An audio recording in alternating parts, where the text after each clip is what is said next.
India world का third largest oil consumer है और इंडिया की ऑयल डिप्लोमेसी को लेके आजकल काफ़ी कंट्रोवर्सी चल रही है क्योंकि डोनाल्ड ट्रंप ने बोला है कि अगर इंडिया रशिया से तेल खरीदेगा तो हम इंडिया पे एडिशनल पेनल्टीज़ लगाने वाले हैं।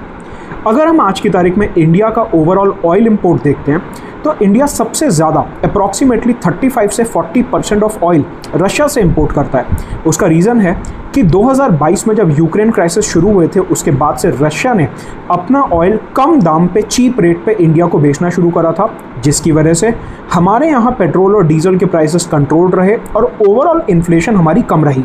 तो भारत सरकार का मानना है कि नेशनल इंटरेस्ट में काफ़ी ज़रूरी है कि हम रशिया से सस्ता ऑयल खरीदें। सेकेंड नंबर पे आता है इराक, सऊदी अरेबिया और यूएई। यूएसए का आज की तारीख में जो रोल है हमारे ऑयल इंपोर्ट्स में वो लगभग 5% है, यानी कि रशिया और यूएस के ऑयल इंपोर्ट्स को हम कंपेयर करते हैं तो हम रशिया से लगभग 7 गुना ज़्यादा तेल इंपोर्ट कर रहे हैं एज़ कम्पेयर टू यूएसए। अब यूएस को यहाँ पे दो प्रॉब्लम्स हैं। एक कि हम क्योंकि यूएस से कम ऑयल इंपोर्ट कर रहे हैं तो यूएसए की जो ऑयल रिफाइनरीज हैं उनको प्रॉफिट कम हो रहा है। दूसरा, ये जो प्रॉफिट यूएसए को हो सकता था वो अब रशिया को हो रहा है और उसी प्रॉफिट का इस्तेमाल करके रशिया यूक्रेन के अगेंस्ट वॉर स्पॉन्सर कर रहा है। लेकिन मैं आपको एक इंटरेस्टिंग फैक्ट बताता हूँ। अगर मैं 2022 की बात करूँ तो रशिया का रोल हमारे ऑयल इंडस्ट्री में सिर्फ 0.2% था, जो कि आज बढ़ के 35% हो गया, जैसा मैंने आपको बताया।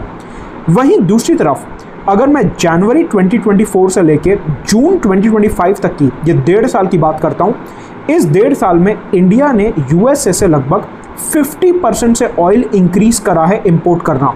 यानी कि सपोज करिए कि अगर हम पहले यूएसए से 100 लीटर ऑफ ऑयल ले रहे थे तो अब हम यूएसए से 150 लीटर यानी कि 50% ज़्यादा ऑयल ले रहे हैं। तो इंडिया अपनी एनर्जी नीड्स को डाइवर्सिफाई करने के लिए, इन्फ्लेशन को कंट्रोल करने के लिए इस तरीके से अलग अलग लोगों से ऑयल लेता है। अब यहाँ पे इंडिया के सामने दो प्रॉब्लम्स आने वाली हैं। क्या? एक, यूएस से हमारे ऊपर रशिया से ऑयल इंपोर्ट करने के लिए पेनल्टी लगाने वाला है। दूसरा, यूरोपियन यूनियन ने एक ऑर्डर निकाला है जहाँ पे बोला गया कि जनवरी 2026 से इंडिया जो भी ऑयल प्रोडक्ट्स यूरोपियन यूनियन को भेज रहा है, यूरोपियन यूनियन उन्हें एक्सेप्ट नहीं करेगा अगर वो रशियन ऑयल को यूज़ करके बने होंगे। तो ऐसे में हमारी major refineries particularly Reliance Industries को यहाँ पे काफ़ी प्रॉब्लम होने वाली है। उसका कारण है कि रिलायंस यूरोपियन यूनियन को बहुत ज़्यादा ऑयल प्रोडक्ट जो हैं एक्सपोर्ट करता है, लेकिन वो मोस्टली रशिया के प्रोडक्ट्स पे बेस्ड होते हैं। अब अगर रिलायंस रशिया का ऑयल यूज़ नहीं करेगा तो उसके प्रॉफिट मार्जिन्स कम होंगे और ओवरऑल इंडियन इंडस्ट्री को हिट होगा।